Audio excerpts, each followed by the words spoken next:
1932 western ஆஸ்திரேலியாவில் விவசாயிகளுக்கு எல்லாமே ஒரு பெரிய பிரச்சனை இருந்துச்சு.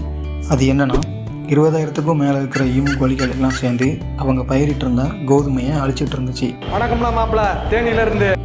அவங்களுக்கு இதை என்ன பண்ணனே அந்த டைமில் தெரியலை. ஸோ அவங்க கவர்மெண்ட் கிட்ட போயிட்டு இதை இன்ஃபார்ம் பண்ணுறாங்க.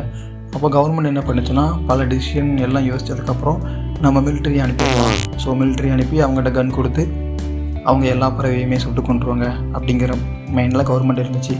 ஸோ அதனால் வேர்ல்டு வார் 1 பயன்படுத்தின லீவிஸ் மிஷின் கன்ஸை கொடுத்து அனுப்புனாங்க.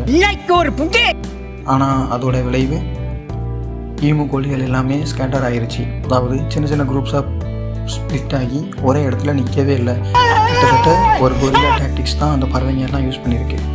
1 மாதம் மிலிட்ரி எவ்வளவோ போராடி பார்த்தாங்க, ஆனால் அவங்களால எதுவுமே முடியலை. ஸோ அவங்க திரும்ப வந்துட்டாங்க.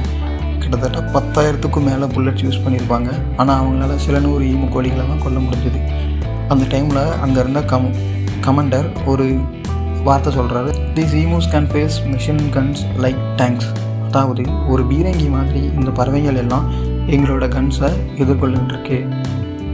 இந்த போருக்கு அவங்க ஒரு பெயர் கூட வச்சாங்க, த கிரேட் ஈமு வார். ஆனால் கடைசியில் ஆஸ்திரேலியா அந்த போரில் தோத்துருச்சு. கடைசியில் அப்போ அதுக்கு என்ன தான் சொல்யூஷன் அப்படின்னு கேட்டிங்கன்னா, ஒன்றும் இல்லை, கொஞ்சம் பெரிய வேலையாக கேட்டினாங்க விவசாயிங்க எல்லாம். அதோட அந்த ப்ராப்ளம் சால்வ் ஆகிடுச்சு.